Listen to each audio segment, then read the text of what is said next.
Saudações grêmio-pedistas, começa aqui a segunda edição do Legado Tricolor, o podcast da Enciclopédia do Grêmio. Vamos falar sobre o Grêmio no Brasileiro e sobre Alcindo, o Bugre, nosso maior artilheiro. Afinal, quantos gols ele marcou? Hoje seguimos com a mesma equipe do primeiro podcast.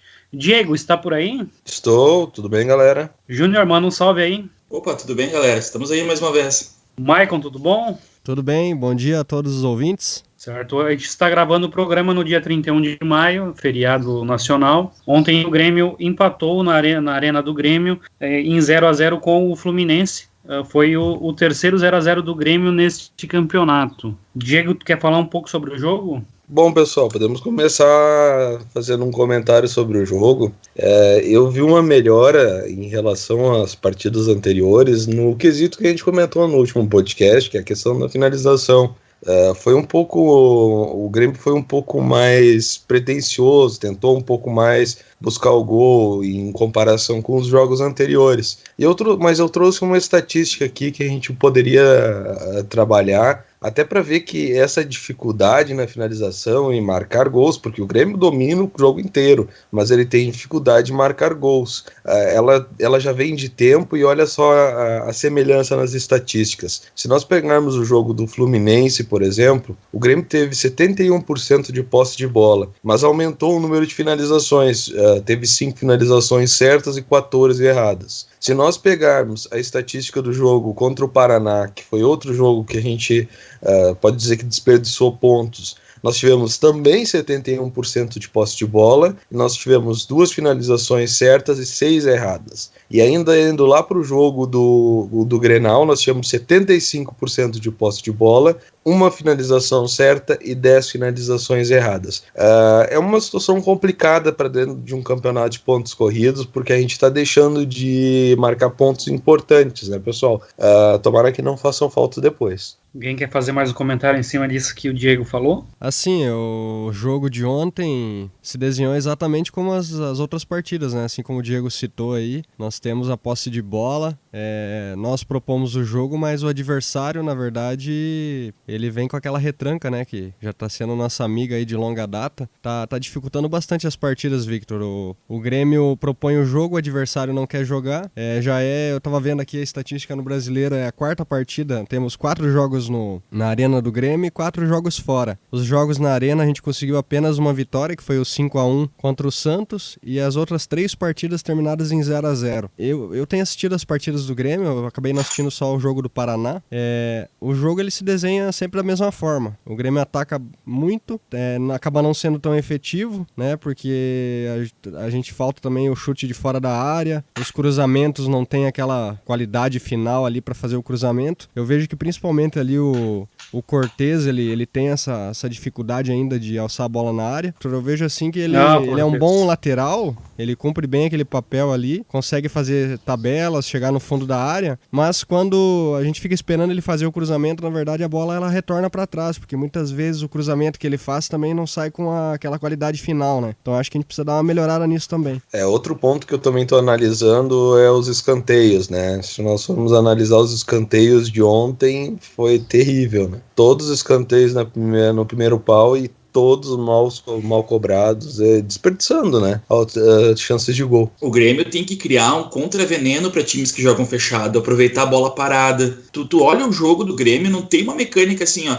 a gente fica ali tentando, mas tem que ter algo diferente, e o diferente não tá acontecendo. A gente desperdiça todos os escanteios, nenhum é lance de gol, e por favor, isso aí é uma arma que tem que ser trabalhada. Se a gente empata um jogo em 0-0, que nem foi lá contra o Atlético Paranaense, tudo bem, o adversário veio retrancado, daí já empatou com o Inter, vamos ficar sempre nessa, o adversário veio retrancado. Todo mundo joga retrancado contra o Barcelona, e ele ganha quase todos os jogos. Não adianta botar a culpa sempre no adversário, tem que fazer alguma coisa, criar mecanismos. A bola parada olha, se eu pegar as estatísticas do Brasileiro, eu vou te dizer que a metade dos gols vem de bola parada, e a gente não está aproveitando quase nada disso. Eu penso que tomara que seja apenas o discurso do Renato e dos jogadores essa questão de estar jogando a culpa pro adversário, porque a culpa é nossa e não deles. Todo adversário vai ver a melhor forma de não perder ou de tentar do Grêmio e vai colocar isso em prática, né?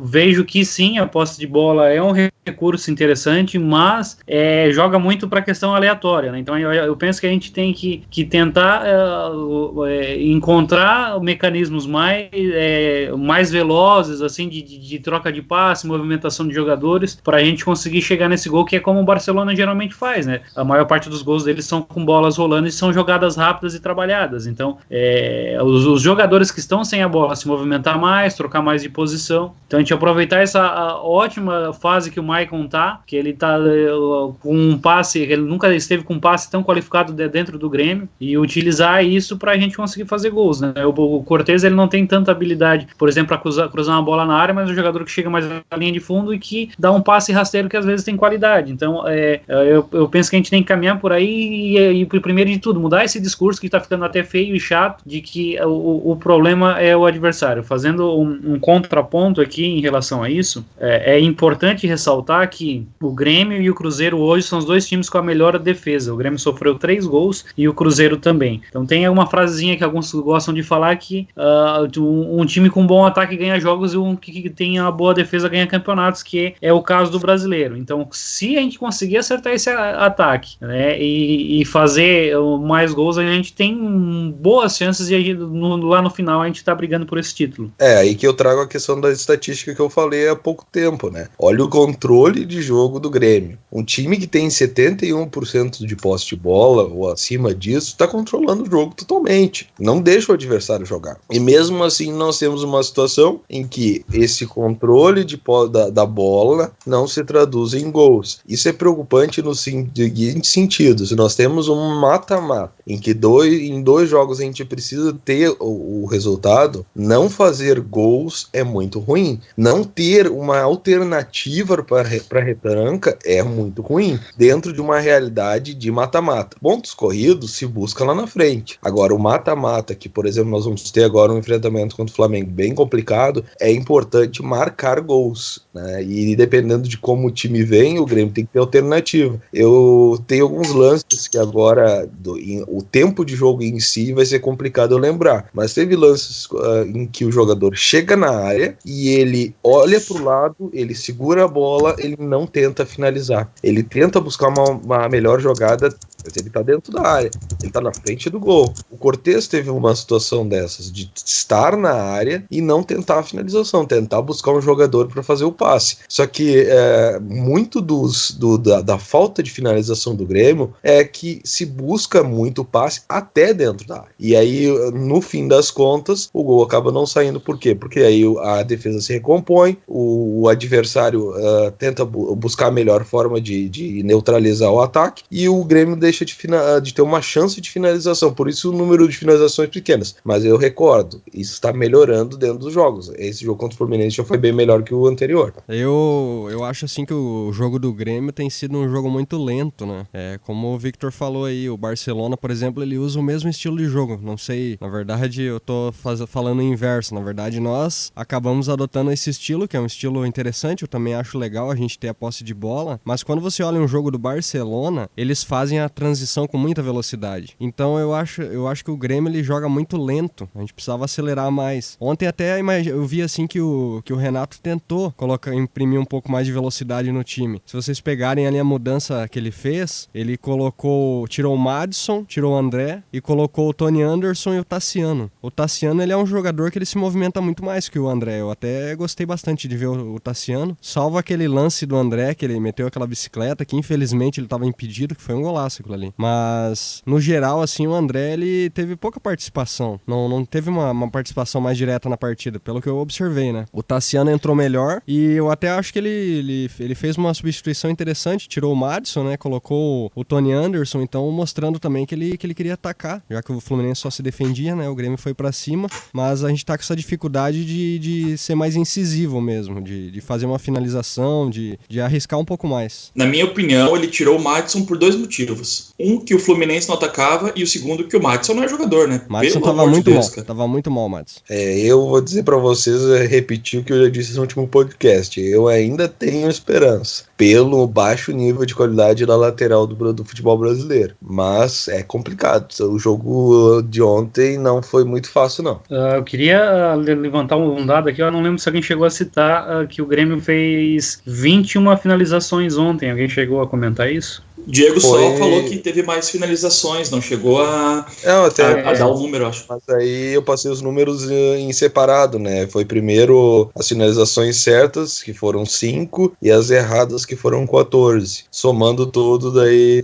Deu 19, né? Então um pouquinho diferente do que eu tenho aqui. Mas eu quero fazer do Footstats, no caso. Eu quero fazer um comentário, assim, e jogar mais lenha nessa questão de finalização, posse de bola e etc. Como o Grêmio ele tá com um percentual de posse de bola que pro padrão brasileiro é consideravelmente bem alto, né? Ele teve ontem, pelos números que eu tenho aqui, 65% de posse de bola. Então ele quase que duplica essa percepção de que tem a oportunidade para chutar e não chuta. Mas 19 ou 21 finalizações num jogo é um número bem considerável e mais do que o suficiente para terminar o jogo saindo vencedor. Eu penso dessa forma. Então, tá funcionando muito a questão que a gente não tá tomando gol e a posse de bola ajuda muito nisso, assim como a qualidade da nossa defesa, mesmo sem Jeromel, mais uma vez, né, também foi importante para a manutenção disso, e é importante também ressaltar o seguinte: se a gente for pegar e fazer alguns paralelos, esse time do Grêmio, queira ou não queira, ele está numa espécie de transição. Saíram alguns nomes do ano passado,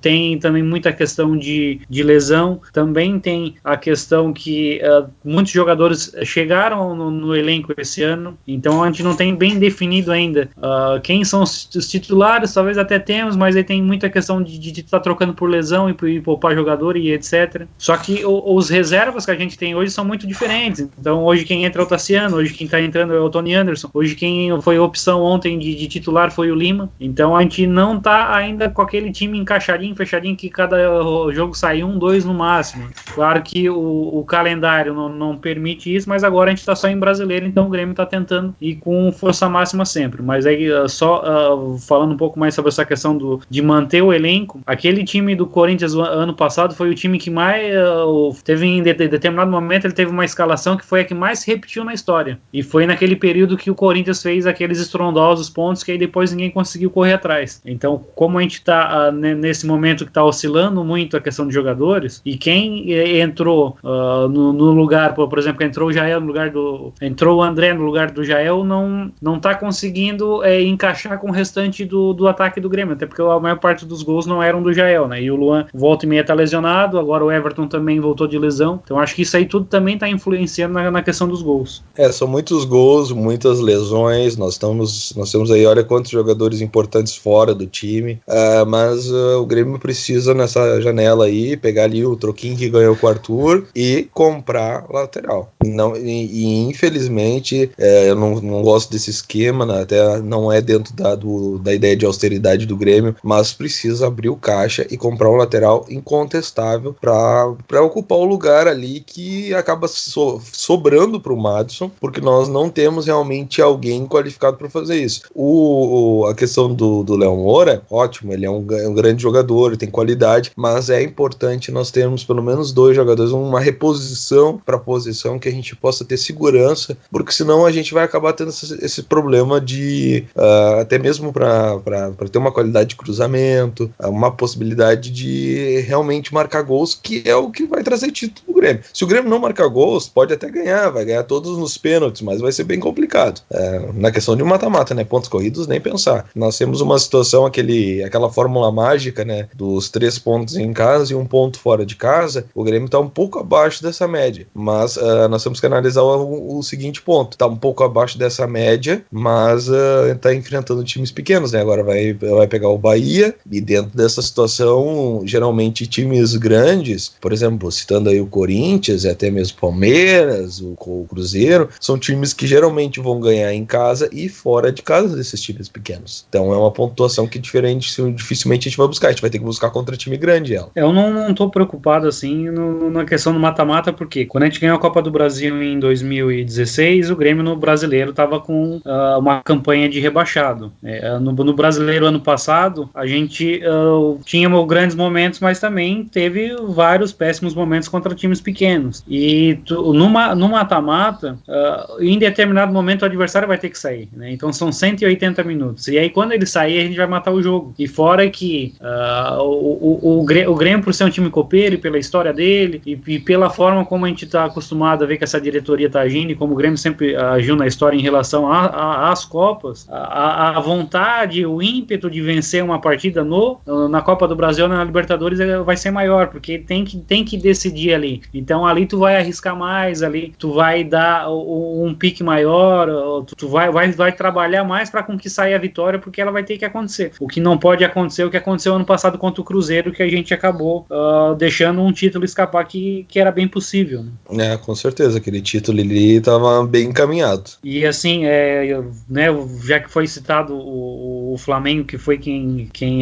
foi sorteado para ser nosso adversário nas quartas de final, eu fico feliz assim que Flamengo, Corinthians, esses times a gente já pegue antes na Copa do Brasil, pela uma pressão das outras situações que interferem no jogo serem menores, né, do que numa final, né? Quando é numa final, muitas coisas ao redor dessa partida acontecem que não aconteceria em um jogo assim não tão decisivo, digamos assim. Como a final do Campeonato Brasileiro de 82, né? Sim, exato. E a gente ainda pode fazer um comentário sobre essa partida, que foi uma partida em que o Grêmio foi extremamente prejudicado. Na verdade, é considerado um dos erros de arbitragem mais escandalosos da história do futebol brasileiro, né?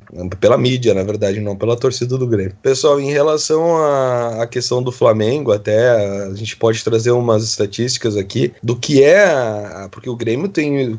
Quando fala Grêmio e Flamengo, não se fala só em um clássico do futebol brasileiro como qualquer outro. Grêmio e Flamengo é a mesma coisa que Cruzeiro Internacional e até mesmo Flamengo e Corinthians. São clássicos que são interestaduais, são os maiores clássicos que tem, né? E Flamengo e Grêmio tem uma história gigantesca, e em Copas do Brasil nós temos uma estatística legal. Se nós pegarmos para analisar, o Grêmio e o Flamengo já se enfrentaram pela Copa do Brasil em 6 oportunidades.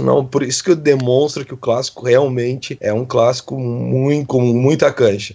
Nós tivemos um enfrentamento da semifinal da Copa do Brasil em 89, quando o Grêmio foi campeão, em que o Flamengo e Grêmio, a primeira partida foi fora de casa, o Grêmio empatou em 2-2 e ganhou em casa de 6-1 do Flamengo, foi para a final e ganhou o título. Em 93, na semifinal também, o Flamengo ganhou de 4-3 em casa e o Grêmio ganhou na volta de 1-0 e ficou com a vaga. Em 95, na semifinal, o Flamengo enfrentou o Grêmio de novo em casa, ganhou de 2-1 e o Grêmio ganhou de 1-0 em casa e se classificou, foi vice-campeão. Em 97, outro ano que o Grêmio foi campeão, o Grêmio empatou em 0-0 e empatou fora em 2-2 também foi classificado. E aí foram as duas últimas vezes que o Grêmio foi eliminado pelo Flamengo, que foi em 99, que o Flamengo ganhou no Olímpico por 2-1 e empatou em 2-2 fora. E em 2004, um ano complicado pro Grêmio, que o Flamengo ganhou no Olímpico e empatou em 0-0 fora de casa. O Maicon, tu tens aí como é que ficou o histórico do confronto do Grêmio e Fluminense? Tenho sim, Victor. Grêmio e Fluminense jogaram a partida número 81. Partida número 81 na história. O Grêmio venceu 34 vezes, 22 empates e são 25 derrotas. Aproveitamento do Grêmio contra o Fluminense, 51%. Em campeonatos brasileiros, foi a 60ª partida. 60 jogos, são 25 vitórias, 16 empates e 19 derrotas. O Grêmio marcou 75 gols, sofreu 65 e o saldo é 10. Eu vi aqui que dos últimos 5 jogos o Grêmio venceu 4 e empatou só a última, né? Ele tinha vencido 3-1 em 2017 pela Copa do Brasil, na Arena, depois venceu 2-0 no Maracanã, depois no Brasileiro venceu 2-0 também no Maracanã e ano passado também 1-0 na Arena do Grêmio e agora esse empate. Então a gente tá com um retrospecto recente ótimo, né? E a gente só esbarrou ontem mesmo, né, na finalização ali, conseguiu o gol para vencer. E falando um pouco do nosso próximo adversário, né, pessoal? O Bahia. Alguém quer fazer algum comentário a respeito do elenco do Bahia? Tem alguém conhecido aí? Temos o goleiro, passou pelo Grêmio, veio como uma grande promessa, mas acabou acho que não vingando, que era o Douglas, né? O Douglas Friedrich. Tem o goleiro que não sei se ele é do Corinthians ainda, né? Que ele passou por aqui. Aí não teve oportunidade porque também o elenco do Grêmio tinha bastante goleiros. Mas aí ele acabou indo pro Avaí e era o goleiro mais escalado aí no Cartola do ano passado. O nosso adversário, nós costumamos ter uma facilidade, vamos dizer assim, no enfrentamento. Não é um dos enfrentamentos mais difíceis do Grêmio. E o Grêmio precisa dos 3 pontos, né? Porque o que está desperdiçando de pontos dentro de casa precisa buscar fora. O importante é manter ali a formulazinha mágica de 3 pontos fora, em casa, e 1 ponto fora. Se não consegue isso, inverte a situação, mas tem que buscar sempre, quando empata em casa, os 3 pontos fora, para ficar ali na fórmula mágica e buscar o título do Campeonato Brasileiro.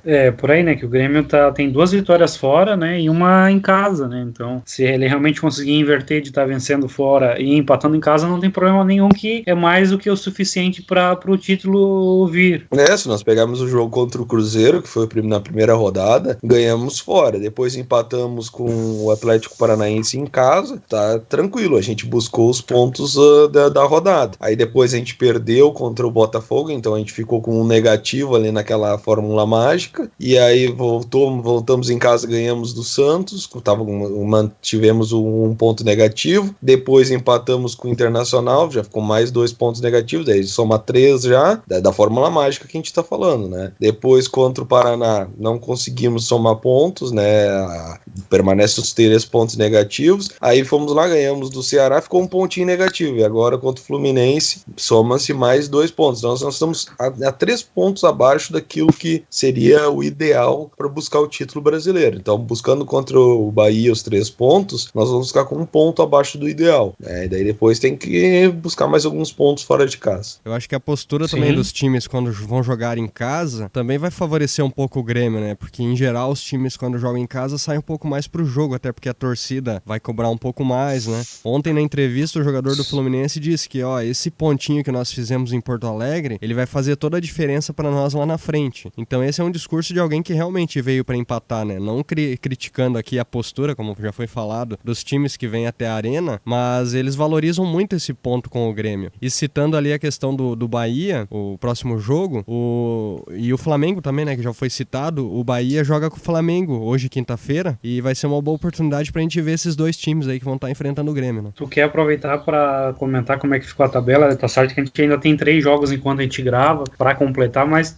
passa uma ideia aí geral de como tá a tabela, como é que tá o Grêmio. O Grêmio no Campeonato Brasileiro ocupa atualmente a 8ª colocação, 13 pontos em 8 jogos, são 3 vitórias, 4 empates e 1 derrota. O líder é o São Paulo com 16 pontos. Para completar essa rodada ainda, a 8ª rodada, tem Flamengo e Bahia hoje, Corinthians e América Mineiro e Atlético Paranaense e Santos. Os próximos jogos do Grêmio até a parada para a Copa, Bahia no domingo, fora de casa, na Fonte Nova. Nós vamos jogar na quarta-feira contra o Palmeiras, na Arena do Grêmio, e fecha esse período antes da Copa contra o América Mineiro no domingo, dia 10 de junho, na Arena do Grêmio. Quero fazer um comentário aí a respeito de como é que tá a tabela, que eu penso o seguinte, né? Fazendo uma relação com o Corinthians do ano passado, com o Fluminense, que foi algumas vezes campeão, com o São Paulo, que teve aquele tricampeonato, inclusive com aquele título de 2008 pra gente foi bem traumático, mas assim, eu vejo ali, São Paulo é um time que pela forma que ele joga, ele vai oscilar bastante. O Flamengo, a mesma coisa. O nosso co-irmão, pior ainda. Cruzeiro e Palmeiras, que eram times que estavam sendo postulados aí como favoritos junto com a gente, estão deixando muito a desejar, assim, né? O Cruzeiro tá com a mesma pontuação que a gente, só que ele tá em 6º pelos os critérios. Mas o Palmeiras, né? Se a gente já tá achando que tá ruim pra gente, imagina pro torcedor do Palmeiras. Mas assim, só focando no que eu quis comentar, quem mais se aproxima daquele tipo de time que geralmente acaba vencendo um campeonato é o Fluminense, que é aquele time que não chama tanta atenção, mas sempre tá marcando ponto, tá sofrendo às vezes poucos gols e marcando poucos gols, mas tá ali no bolo e tá apresentando resultados que a gente não espera tanto. Mas como eles não têm tanta cancha histórica assim, e talvez não tenham um elenco suficiente, também é outro time que se brigar por título não vai vencer ele com folga. Eu não vejo assim, eu vejo esse campeonato muito aberto ainda, e que se o Grêmio conseguir fazer uma mescla boa ali depois da volta da Copa do Mundo, que vai ter muita Libertadores e Copa do Brasil, mas conseguir sempre estar pontuando, e aí quando jogar com o principal sempre estar vencendo, acho que a gente tem boas chances sim de brigar forte por esse título, né? Ano passado a gente brigou, mas não brigou tão forte. Eu acho que não vejo nenhum adversário assim tão disparado ainda. Pode estar com pontuações melhores, assim como se o Flamengo ganhar hoje, ele vai para 17 contra 13, mas é uma pontuação que em 2 rodadas dá pra gente tirar essa diferença. A pontuação do Grêmio não é ruim, nós temos 13 pontos e o segundo colocado hoje, que é o Flamengo, ainda tem um jogo, tem 14, então não tá complicado. O próprio líder tem 16 pontos, não é uma pontuação ruim para buscar, mas a gente tá perdendo pontos em momentos que eu acredito que outros adversários não vão perder. Eu não acredito que a maioria dos adversários vai empatar com o Fluminense em casa, vai perder pontos contra o Paraná, vai empatar em casa contra o Atlético Paranaense. São esses pontos que eu destaco, né? Então, o Grêmio teve um início de tabela muito favorável. Se nós formos analisar, nós estamos enfrentando os times menos qualificados nesse início. E nós estamos conseguindo aproveitar aí para marcar pontos, porque o Grêmio já podia estar numa situação de liderança e com folga já. Não pela questão de elenco e olhando só no papel, não, pelo futebol que apresentou dentro de campo. O Grêmio jogou bem em todas as partidas, e na partida que jogou mal, nem dá pra dizer que jogou mal, jogou até consideravelmente bem, foi contra o Botafogo, que praticamente saiu com empate com o time reserva. Então, o Grêmio tem um potencial enorme aí pra buscar esse título brasileiro. Quero fazer uma dica aqui, um site, assim, nessa época que o Grêmio tá muito bem, assim, nesses últimos 2-3 anos, tem muito jornalista que, fora da aldeia aqui, que tem elogiado muito o Grêmio, e um deles, não sei se o pessoal gosta ou não gosta, aí, que é o Rica Perrone, não sei se vocês conhecem. E ele, no site dele, que é ricaperrone.com.br, ele faz ali uma classificação que é bem interessante, que é classificação planejada. O que seria isso?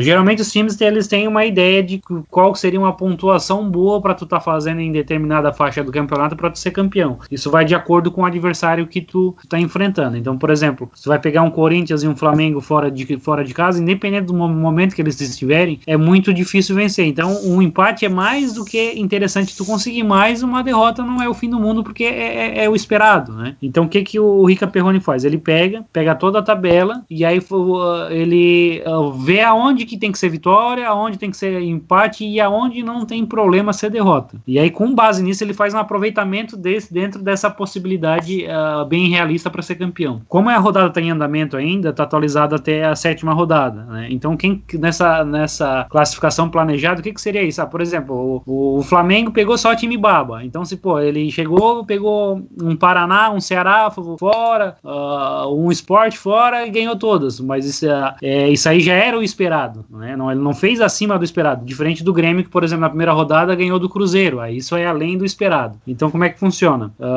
Ele colocou aonde deveria ser uma vitória, onde poderia ser uma derrota e aonde poderia ser o empate. Então, nessa classificação dele, o aproveitamento às vezes passa de 100%. Então, atualizado até a 7ª rodada, quem estava em primeiro era o Atlético Mineiro com 118%. Então, ele fez o que ele deveria fazer e ainda mais 18%. O segundo, Corinthians, com 100%, e o terceiro, Cruzeiro. Isso aí seria a faixa para quem quer ser campeão. Então, o Grêmio estaria ali com 92% até a rodada passada. Claro que agora vai diminuir com o empate de ontem.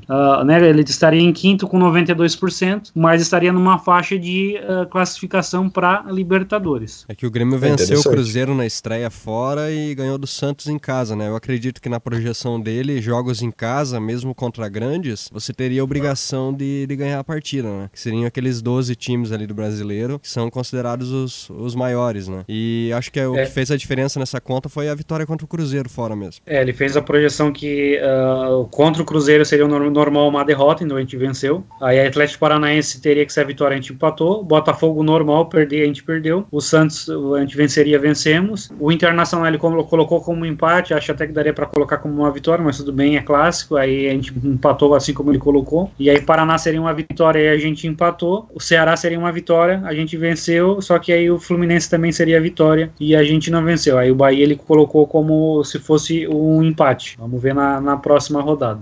Bahia tem que ser vitória agora, para buscar um pouco do prejuízo. Isso que você falou é um crime pro torcedor do Bahia, hein? Não, mas é que na verdade o Bahia tem que ser vitória, é terrível. terrível pra eles. Não, mas eu digo assim, ó, se nós pararmos para analisar, é o seguinte, se nós pegarmos ali o Bahia campeão brasileiro, né, aquele Bahia que o Grêmio poderia ter enfrentado, enfrentou o Santos na época, do primeiro título brasileiro do Bahia, aquele era um Bahia que se a gente tivesse perdido, estaria tranquilo, mas a gente tem que analisar que nós estamos falando do campeão da América, um time que é o melhor futebol brasileiro, contra o Bahia, que hoje é modesto. Amanhã pode fazer um time e ser campeão nacional, não tem problema, mas agora tá beirando o rebaixamento, né? Claro que ninguém aqui tá querer achar que o Grêmio é infinitamente superior, o futebol tá nivelado hoje em dia, mas a gente se buscar uma vitória, a gente tem possibilidade, sem dúvida nenhuma. Potencial para isso tem. Os gols do dia do adversário que o Grêmio enfrenta no final de semana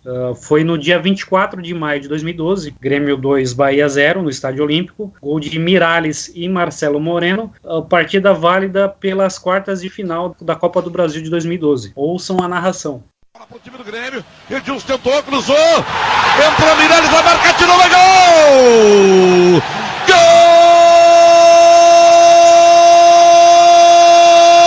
Gol do Grêmio! Miralles! Numa jogada muito rápida, o Grêmio toma a bola, recupera a posse de bola com Edilson. Bola para Marco Antônio, arrancou em velocidade, passou Miralles, pediu bola para Miralles, cruzou, Moreno vai marcar, tirou, vai gol!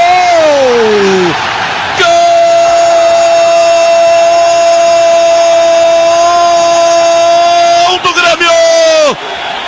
Moreno! No contra-golpe, o Bahia se assanhou todo.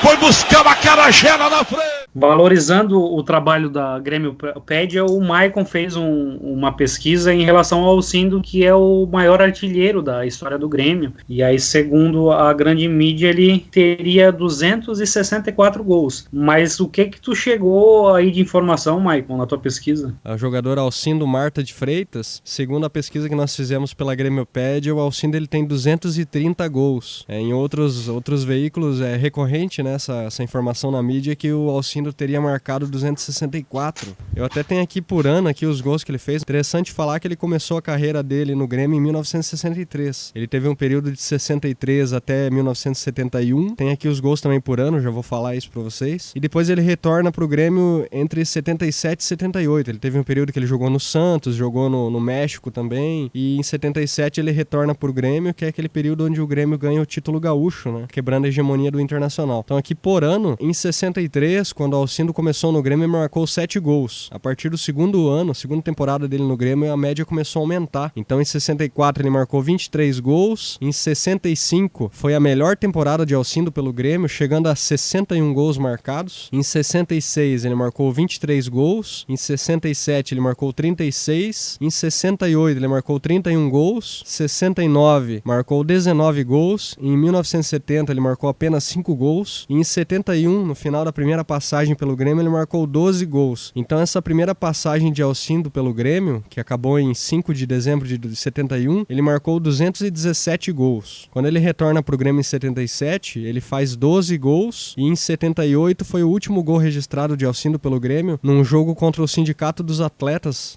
Profissionais do Rio Grande do Sul, em 16 de março de 78, jogo de despedida dele. Ele marcou o último gol pelo Grêmio, gol de número 230. Mas tu tem ideia por que eles chegam nesse número, uma diferença aí de 34 gols?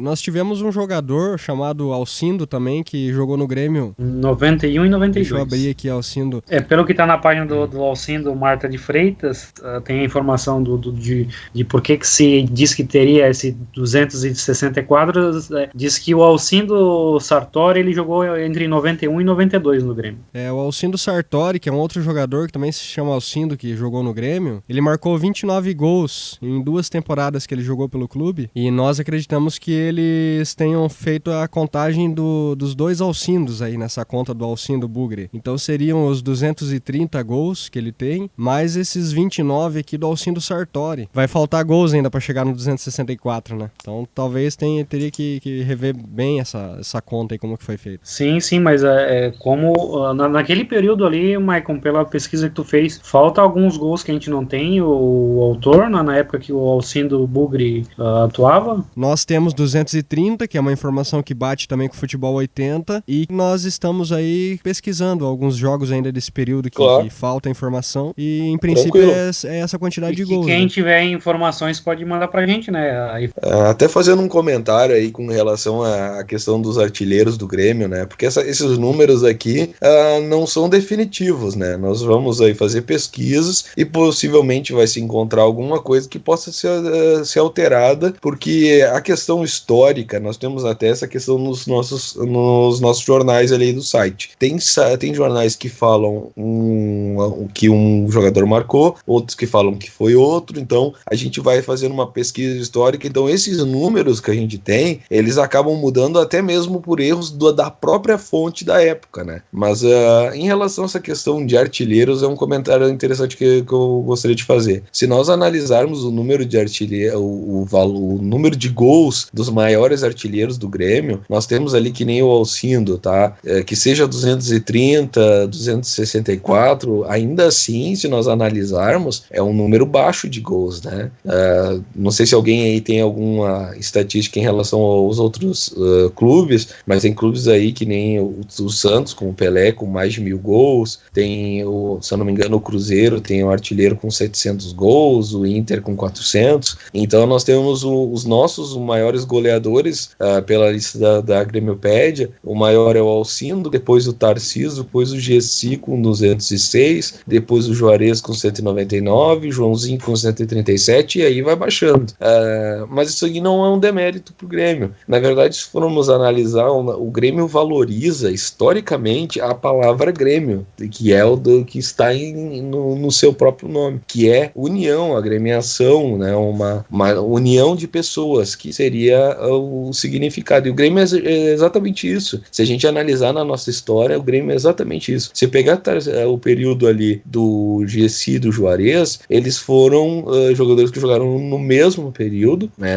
Claro que algum iniciou antes, saiu depois e tudo mais, mas se for somar o número de gols, não passa de 400, né? Mas o que? O Grêmio sempre jogou em função de um grupo de jogadores, não em função de um jogador. E aí a diferença. O Grêmio historicamente constrói grandes grupos de jogadores. Ele não tem um líder, um Pelé, aquele jogador que o Garrincha, não. Ele tem um grupo de pessoas, um grupo de jogadores com garra, com vontade, que vai lá e conquista títulos. Isso é muito interessante, porque é uma característica histórica do próprio clube. Sim, e em alguns momentos que a gente teve um goleador isolado, os títulos não vieram, e a gente não teve talvez times tão expressivos, né? E até o próprio elenco atual do Grêmio, ele divide bastante as artilharias. É justamente, se for parar para analisar, tirando o Renato, que foi um craque aí dentro do Grêmio, e principalmente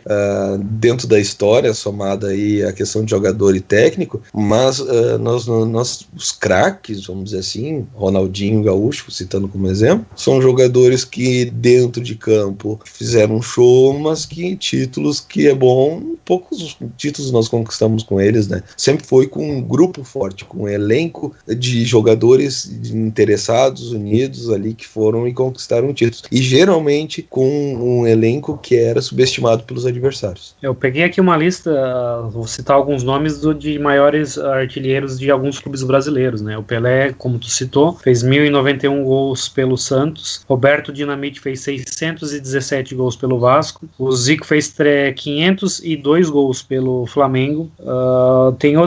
O Santos repete aqui algumas vezes, né? Coutinho, Pepe. Aí o Carlitos, 325 gols pelo Internacional. O Valdo, 319 gols pelo Fluminense. Quarentinha, 313 gols pelo Botafogo. Luizinho, 311 gols pelo América. Cláudio, 305 gols pelo Corinthians. Mas aí, Diego, então vamos fazer um comparativo aí com o que tu comentou. Esses jogadores que têm esses gols estrondosos, assim, uma numeração estrondosa de gols, eles ficaram assim mais de uma década como principal jogador do time, né? O Pelé, o Dinamite, o Zico, eles ficaram muito tempo e eles eram disparados os principais jogadores desses times. Não, sem dúvida. Esse período, se nós formos analisar, tem isso também. A questão do número de temporadas, o Alcindo teve e o Tarcísio tiveram 11 temporadas e o o Alcindo teve 11 e o Tarcísio teve 13 temporadas. O Gessi, por exemplo, teve 7 temporadas e o Juarez 8. Então, o tempo dentro do Grêmio é um tempo curto, se for parar para analisar também, não para a título de fazer grandes números de gols em diversas temporadas. Não é uma história dentro do clube, né? Então, essa diferença também é considerável. E se nós formos pegar esses jogadores, vários dos grandes artilheiros da história do Grêmio, eles jogaram juntos, ou jogaram no mesmo período, tiveram no clube no mesmo período, que nem é o caso do Gessi, do Juarez, acredito que do Alcindo e do Tarcísio pelo período. Então são jogadores que estiveram no clube no mesmo período e que dividiram essa responsabilidade, ou essa honra, vamos dizer assim, de ser goleador do Grêmio. O Tarcísio e o Baltazar jogaram juntos, né? Mas isso que você falou do Tarcísio, o Tarcísio realmente, ele jogou 13,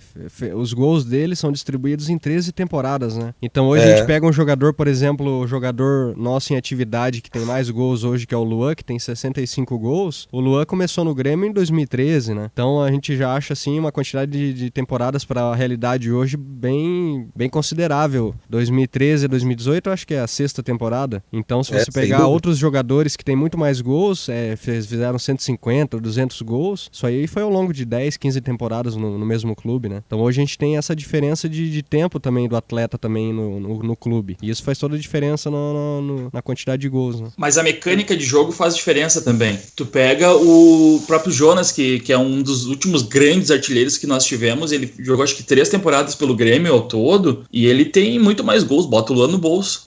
Bom, pessoal, e até comentando essa questão dos artilheiros, se alguém tiver alguma informação, alguma relação, algum histórico, nós estamos aí sempre sedentos por informação, vamos dizer assim, sempre buscando o máximo possível de dados históricos para a gente poder completar esse período, que muita coisa ainda precisa ser trabalhada. Nós temos algumas fichas sem o jornal da época, que nós vamos ter que buscar esse jornal para considerar essa ficha finalizada, né? O nosso critério a ficha finalizada é aquela com uma fonte histórica da época. Então, se alguém tiver daqui a pouco alguma planilha, algum jornal histórico, algo que queira contribuir com a Grêmiopédia, é só entrar em contato conosco. Vai ser muito importante. Nós construímos essa história do Grêmio, ou melhor, recuperamos a história do Grêmio juntos, né? É um trabalho coletivo e em benefício do próprio clube. Bom, essa foi a 2ª edição do Legado Tricolor. Diego, manda um alô pro pessoal. Bom, pessoal, então, finalizando a participação, queria agradecer a todo mundo que ouviu esse podcast.